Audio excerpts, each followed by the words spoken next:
New Thought Media Network.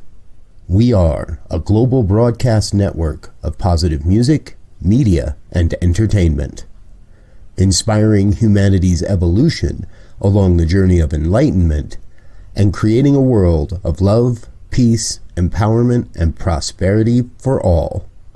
New Thought Media Network. Positively inspiring.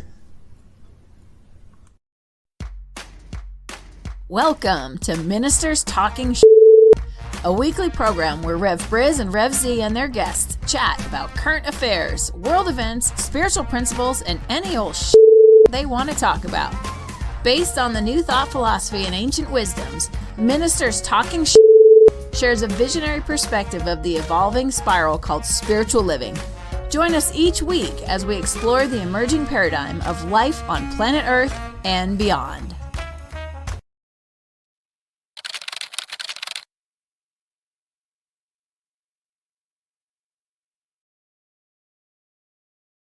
And hello again, dear ones. Reverend Robert with you over here.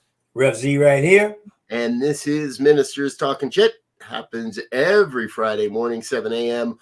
on the Mountain Time Zone or thereabouts. Z and I were in the back room talking about what we wanted to talk about today. And I looked up, realized, hey, it's a minute after. We better go live already. So we're grateful you're with us, folks. Please do like, share, subscribe, hit all the appropriate buttons that are on the positive side of life, and join us for this. So, and I think the first thing we want to jump in on here today is we want to provide condolences to all the people that bought a Powerball ticket this week and didn't win. It turns out there was a winning ticket on Wednesday night's $1.76 billion Powerball drawing. It happened in a small mountain town, 75 miles north of Los Angeles, Frazier Park. A liquor store sold that ticket. You know, I didn't know this, Z, but the liquor store is awarded $1 million. Wow. For selling the winning ticket. I need to start selling me some tickets. I was gonna say you probably got a better chance of making money selling tickets than you do got a chance of making money buying tickets. Yeah. Golly. The winner has yet to step forward and claim their prize. I wouldn't either. I'd be talking to some lawyers for a while before I ever decided to step forward and accept that prize, get all my ducks in a row. But they might even go in the witness protection program. Who knows? It's a good way to look at it. And what was it I saw? It's a 1 in 292 million chance or something like that. Yeah, the odds in the Powerball are 1 in 292.2 million. Wow. Which is why they get these big, huge jackpots. Yeah. And are creating instant billionaires. Wow. Well, God bless them. That's all I got to say. Yeah. And if you can spare a couple of dollars, send them my way. And our donation link is on the website. Yes. Yeah, I mean, When the other day I was thinking about it, they was doing all the commentary about it and everything, and I was thinking it's reminiscent of some of these futuristic movies where you're buying credits and you're winning. You know, they got these big lotteries and things, and life has become so I don't even know what the word is. So despair. I mean, the disparity and everything in our lives now is so huge that it takes a big, huge, jackpot to just really let people start thinking about. Okay, I really am glad for that guy, and yeah, I do wish it was me. But when I think about the navigation of life now and how we have to try to move in this space, is like, man, oh man, this is some tough tiddlywinks right here. I mean, I don't know if y'all ever played the game of tiddlywink trying to get them little things in the cup, but this is hard work. Yeah. Oh yeah, absolutely. Another interesting story I saw, Mary Lou Retton. Yes. in hospice, I believe in hospice care, or close to the end of her life. But it turns out that there's a GoFundMe for her hospital bills. And her daughter announced that she's broke. Yeah. And had no insurance. And has no insurance. Exactly. And that's my thought is like, how is it that we allow national heroes to fall into to not take care of our national heroes? Even, I mean, it couldn't be that hard to take care of this woman, to give her the health insurance she needs, that you either hit the jackpot or you're destined to die a pauper, it seems. Yeah. It's you know, the ability for us to get out. I'll put it this way. There needs to be some prior, you know, we have these New Year's coming up, and we got one coming up in a few months. It's time to get our priorities. I won't say make no resolutions because people don't like that, but it's definitely New Year is definitely a time to look at your priorities and try to figure out, you know my saying, the ultimate, how do I continue to make life prime? I mean, we are making things way more important than life. And we say these things are to further life and to better life. But some of it is to abandon life because we're not solving the problems here. We're looking at how to deal with the problem after we've destroyed this place we're living on. And it's bothersome because right now this is the only place we have. Yeah. Yep. And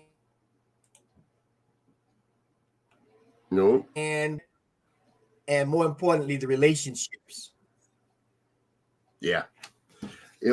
We have another great example of that. And I want to tell you, folks, Elzia and I sat here for the last half hour debating on how we talk about the most prevalent story of the week. Yeah. And how do we really discuss what's happening in the Middle East between Israel and Palestine? And you know, I even hate, I hesitate to say that this is between Israel and Palestine, because I don't think the people of either country are invested in this new war. I think this is military flexing, it's governmental flexing. Each side calls the other side terrorists. And to me, we have lost sight. I've done a lot of research this week on the history of this, because I'm not a scholar of the Middle East history. I'm not a scholar of how many claim Palestine was stolen, and how the British, for some reason, seem to be at the root of all this, all this trouble. We're going to blame the British. They started it. And the British and the French lied to the Ottoman Empire during World War I, and rightfully so. The Ottoman Empire got very upset, but the Israeli government has said that 1 million people in the north of Gaza must evacuate immediately. And my feeling is, like, number one, how do you evacuate 1 million people overnight? It doesn't happen, especially in a country that's already being bombed. In a portion of land that's already being bombed. And just before we went on air, I think we kind of hit on a part of it, is we've lost sight in many places of the both and. Historically, we're talking about land that was historically occupied by Palestinians, by Arabs, and was, quote, given to the Jewish people to create a Jewish state. Nobody's ever liked the agreement. Nobody's ever actually agreed to the agreement. Mm-hmm. And I think both sides are complicit in what's happening. But here in America, God forbid you say anything against Israel. God forbid you question their motives or their actions. Because, all right, they were attacked. There's no question about that. They were attacked. Everything points to Hamas as a terrorist organization. And yet that is a label. And I remember, I very clearly remember 9/11 here in the United States. We were victimized in a terrorist attack. However, I don't think we played the role of the victim. I'm not happy that we bombed Afghanistan following that for other reasons, but it seems like Israel just, somebody lights off a firecracker, let's shoot them. Yeah. Somebody lights off a firecracker, let's bomb them. And what I see is the number of Israeli deaths in this conflict has stalled while the number of Palestinian deaths is rising every single day. And I'm pretty sure that's not a rogue government such as Hamas killing its own people. Yeah, if I had to get to a bottom line on this, if you will, I think it's critical that we have empathy and compassion and understanding in terms of what is going on. That's the first thing, because it appears that people are looking at this conflict like they look at a sporting event where you got to pick a side, right? And so this is not a sporting event. This is people's lives, and we have to be empathetic and compassionate and understanding about lives on both ends of the field, if you will. Yeah. And so we have to put our I want to win and somebody got to lose attitude a little bit to the side until we can figure out some of this humanitarian stuff, because humanitarianly, we got men, women, and children who have nothing to do with either side of this war on both sides of the fence, if you will, that are dying.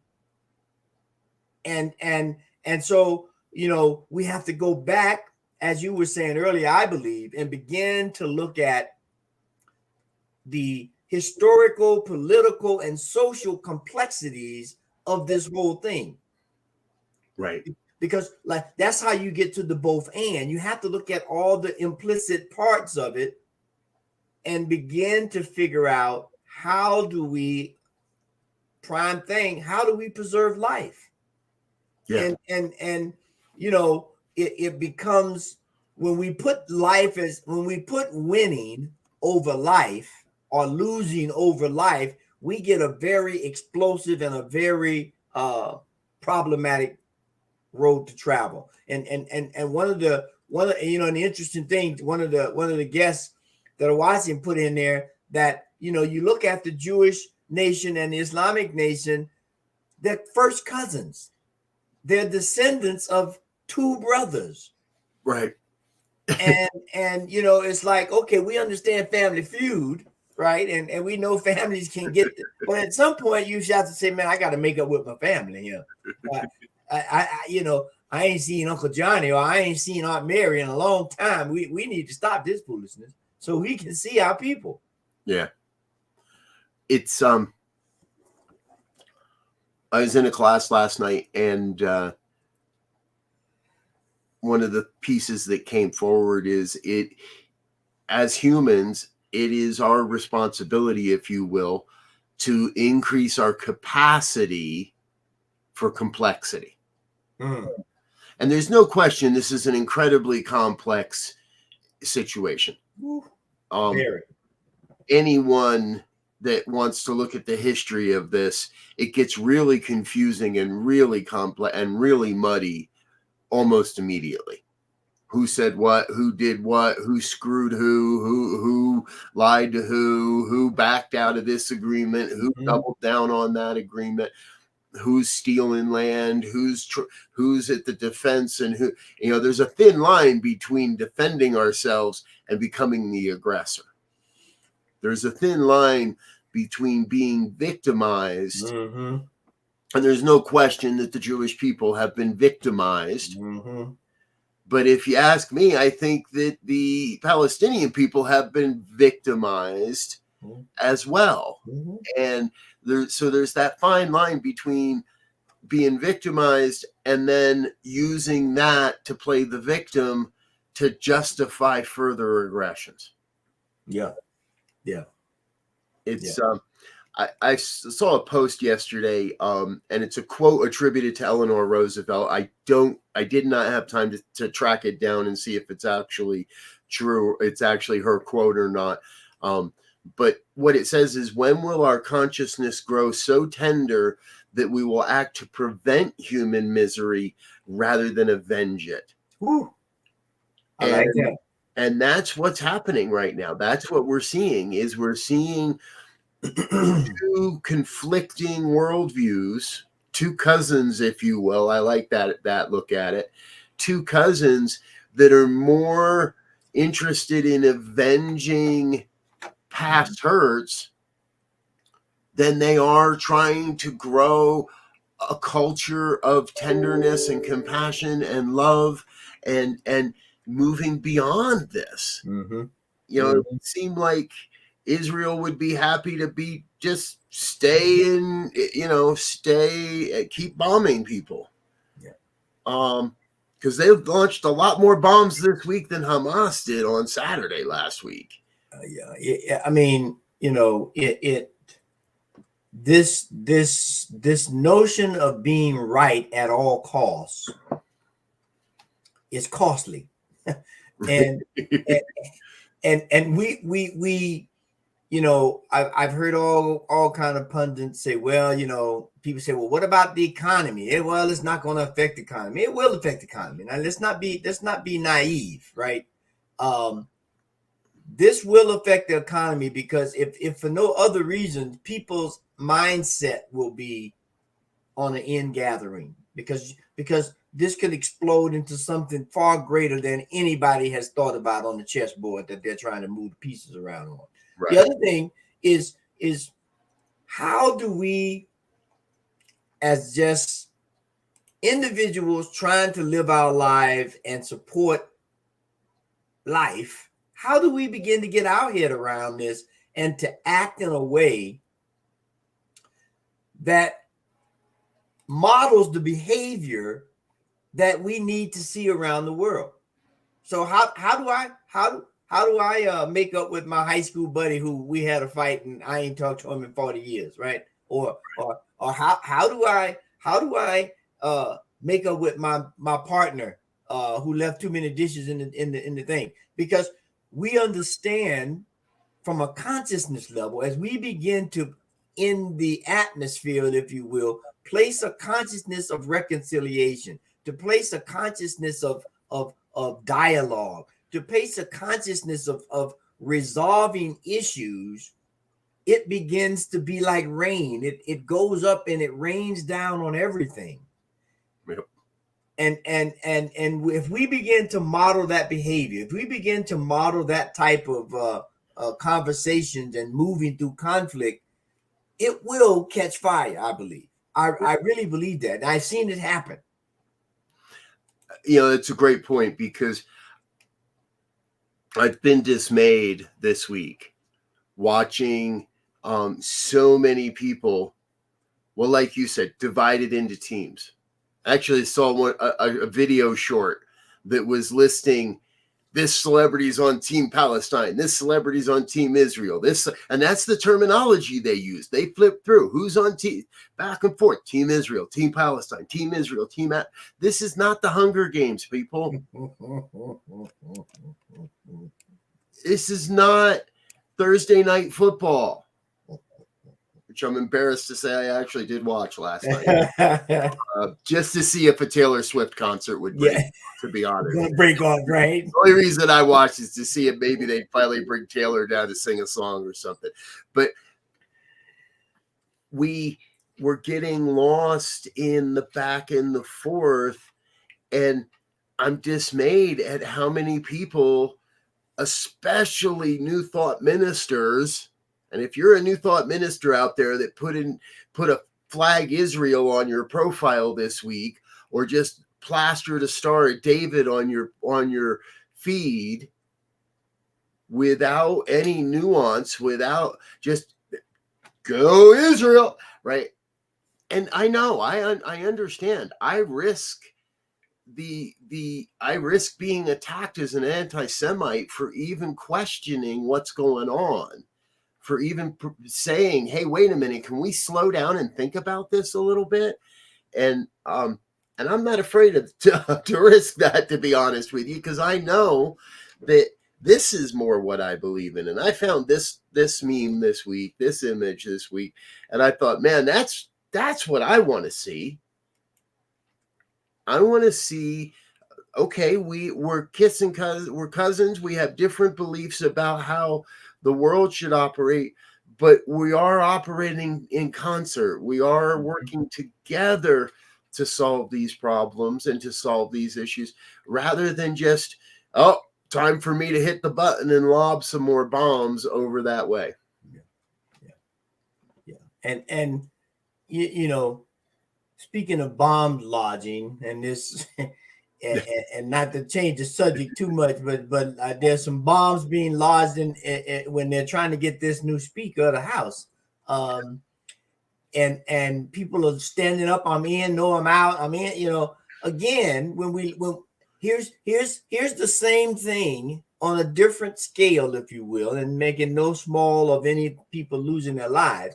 But we have, excuse me, two parties that are lining up as a team against the other team and trying to score, if you will, by who's going to be the Speaker of the House and what kind of approach they're going to take to running this government, and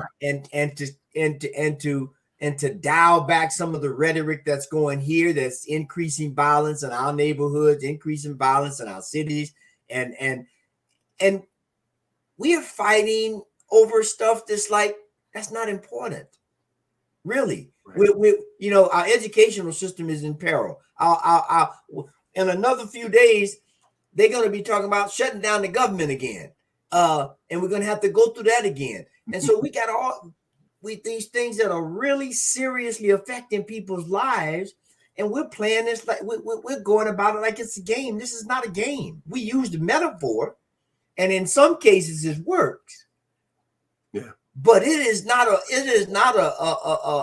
catch-all for every aspect of life. It's not a game. Some of it is coming together in relationships. Some of it is how do we band together? You bring your stuff, I bring my stuff. See if we can create a bunch of stuff for everybody.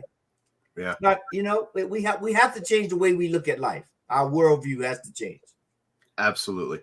And it reminds me, what would life look like if we could and if we chose to truly eliminate competition? Because that's what I'm seeing in and it's all degrees of competition. Okay, yeah, there's some healthy competition. Watching a football game last night, that's some healthy competition. But when it becomes my nation's going to take, I think of the Raider Nation, right? I think they're pretty specific, pretty appropriate that we're mirroring what then happens in different places. And what's happening in the U.S. House of Representatives right now, to me, is appalling. because we're squabbling over bullshit and the people are suffering. Palestine and Israel are squabbling over borders and political perspectives, and the people are suffering. You can't tell 1 million people, pick up your shit and move because we're coming. But that's what's happening in U.S. politics as well. I see that the conservative movement saying, pick up your shit and move to a blue state because the red states are coming, baby. Right? We're even to the point where they can't choose a Speaker of the House because the far right is telling the centric right, you better move because we're coming. And the far right is setting themselves up in a battle to when do we lay down the arms, right? How many pictures have I seen this week of the little Palestinian boy and the little Jewish boy walking arm in arm, and people saying, I so want to wake up one day and hear on the news that there's peace on earth. Well, guess what, folks? That ain't going to happen unless we're willing to stand up and call bullshit when we see it. Yeah. Well, you think about this. When the political arena is about to open full time over here. We've seen some debates, but pretty soon these debates are going to go into every year. I always have a problem when the political system comes because they put it in terms of battleground states. I mean, they put it in a combat vernacular, which automatically gets people riled up. I mean, you can't just, oh, we got to see who win the battleground states, and it's a battle for this district, and it's a battle for this precinct, and it's like the language itself incites animosity and violence and God knows what. And we have to begin to lessen the rhetoric. We have to change that rhetoric. I would suggest every newscaster go get a thesaurus today and find some better words to describe the issues that are facing the world. Amen. All right, there's our new service project, folks. You donate $10 today, and we'll send a thesaurus to a newscaster in your market and remind them they need to start using some different language. They won't because their corporate overlords tell them what they have to say, but that's another show. Yeah. And our dear friend Fiona put a comment in the box. A global reminder is needed for the non-dualistic, compassionate nature of humanity. Yes. And I have joked with friends that is never going to happen until life from another planet decides they want to take over Earth. And I'll tell you, even then, there's going to be those that are saying, no, they're our liberators. They're okay. And there's going to be those that say, no, we got to come together as a planet to fight, or we finally wake up to the fact that our climate is changing and the poles flip, and we got to figure out a way to get everybody to Mars. How are you going to get 8 billion people to Mars overnight? I don't know. How are you going to get 1 million people from the north to the south of Gaza overnight? I don't know.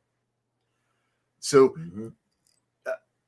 I think we have to do this in our local communities first. We have to do it in our heart and our own heart first. But we've got to come to peace with who we are ourselves if we expect to express peace on the planet. And yeah, we need a planetary event to bring everybody together and realize we are one human family, that these borders are nothing more than imaginary lines on a human construct we call the map. That reminds me of a little story I heard a guy tell. Actually, it was Anthony DeMello. And if you're not familiar with Anthony DeMello, audience, go look up Anthony DeMello. He was a priest out of Pune, India. But he tells the story about this guy was in prison and he was about to pass away, and he wanted to go to the motherland and set foot on the motherland. And so they grant him his wish, and he comes out, and they're driving in the truck, and they're looking around, and they say, yep, this is it. This is the motherland. And so he jumps out, and he's so glad to be on the motherland. He's kissing the ground. And then one curious guy looks around and says, oh, no, this is not it. It's 20 more miles down the road. Now, and he's all excited. And then he told him, because of this border, this is it. These borders are imaginary lines. There are no dividing border lines on this planet, unless you want to call a river or an ocean a border. But we have to begin to stop thinking of divide and conquer, because that's what these borders represent. Right. As you were sharing that, my mind flashed on the fact that let's be real. We're all human. We all have a nose. We all have ears. We all have eyes, unless, but for the most part, and you cannot truly say any of us are different or separate from the others. There is no pure black. There is no pure white. There is no pure Indian. There is no pure Oriental. There is none of, we are human. And unfortunately, it feels like that's part of what gets lost in a lot of these conversations is. Because believe me, if I needed a heart transplant, I'm not caring what color the human is. I want the heart that's working if I have that opportunity, or if I was in that situation. Yep. And those borders that we've set up about ethnicity or color or all of that stuff, that's going to go right out the window immediately, because it's the idea of life being prime that's going to rule out. Yep. That's a good one. I like that one too, because I wouldn't care if someone had donated a heart and I needed it. I wouldn't care what color they were. I wouldn't care who they voted for. I wouldn't care who they slept with. I wouldn't care who they loved. And I want us as the human race to get back to that. Yeah. To not be colorblind, but to be able to transcend all these limitations we've been taught, to transcend all these concepts of othering that we've been taught. Mm-hmm.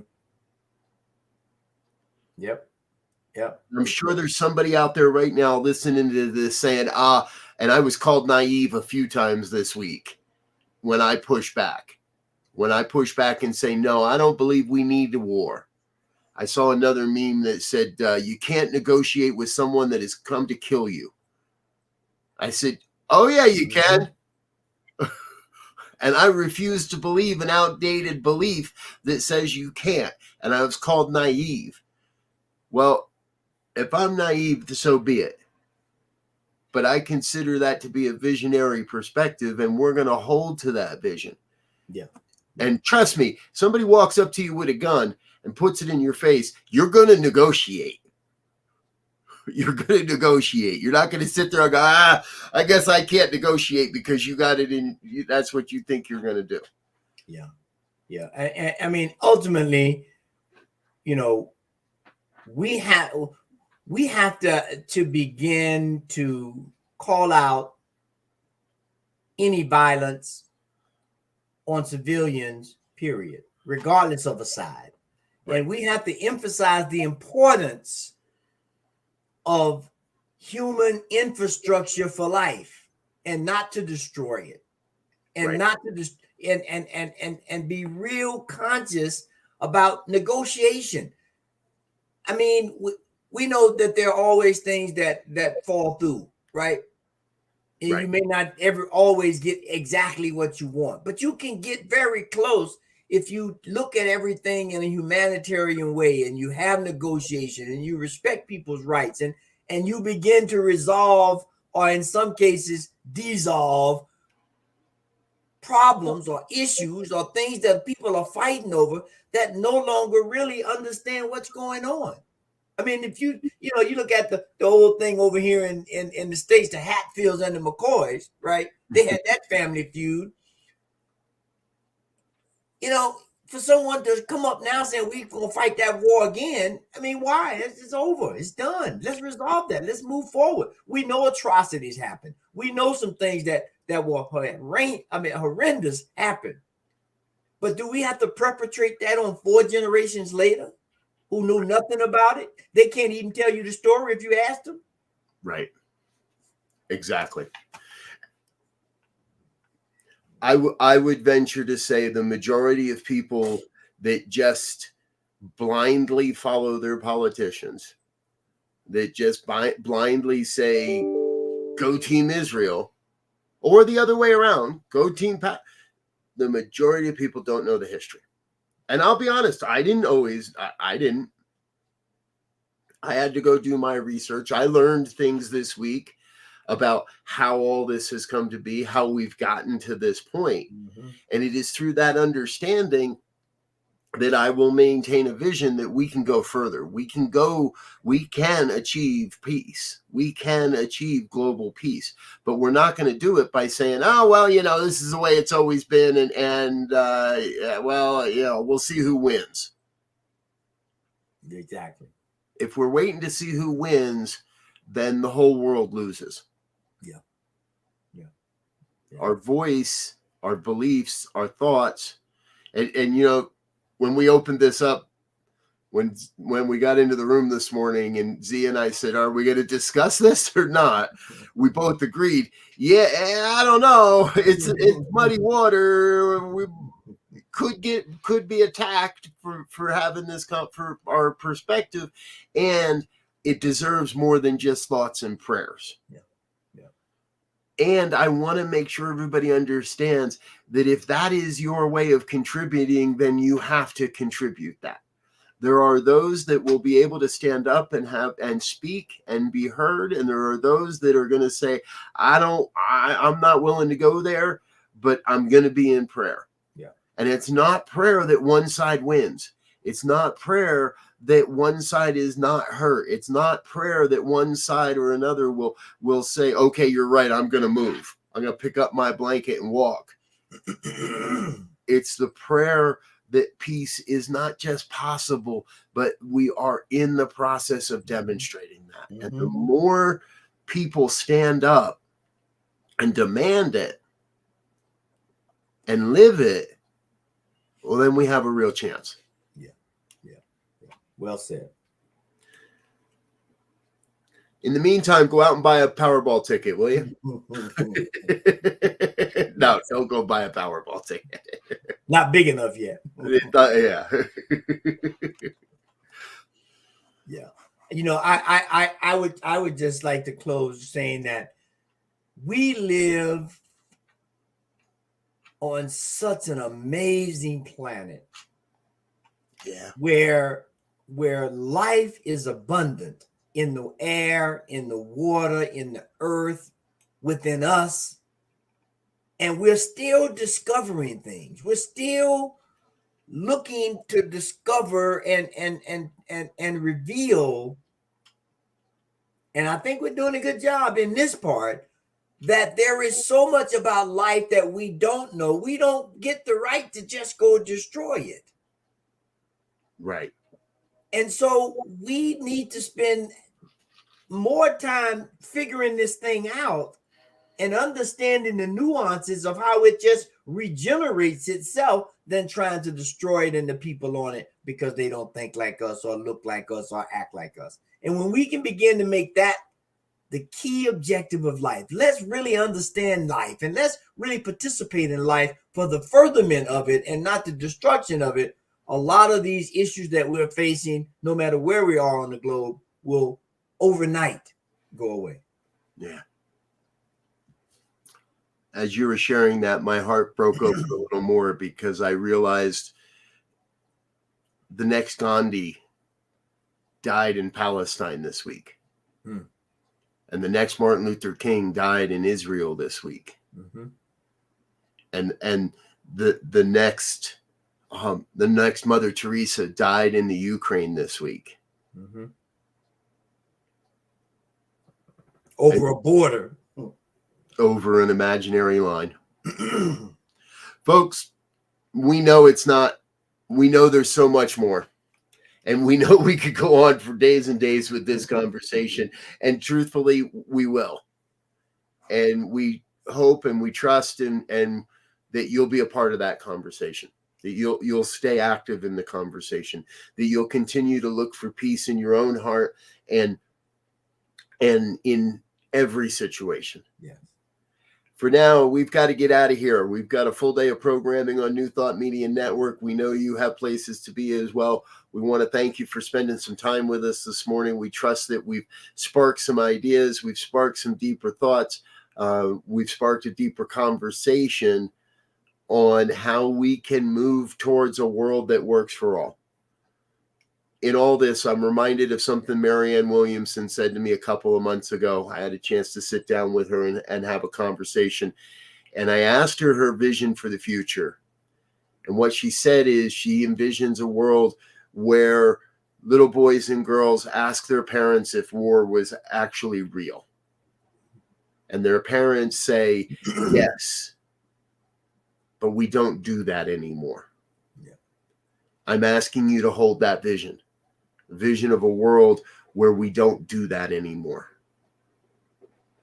Yeah. Amen. Amen. Please stay with us here on the New Thought Media Network. We've got a full day of broadcasting ahead of us. You know the schedule, and if you don't, well, then just keep checking back and you'll get the schedule as we go. In the meantime, we're going to get out of here, let you get back into the rest of your day. Until the next time, we want to wish you peace and richest blessings. Bye now. And thanks for listening to this week's episode of Ministers Talking. We'll be back again next week with more commentary on current affairs, world events, and any other our ministers want to talk about. And if you found value here, please share our with your friends. Until next time, peace and blessings.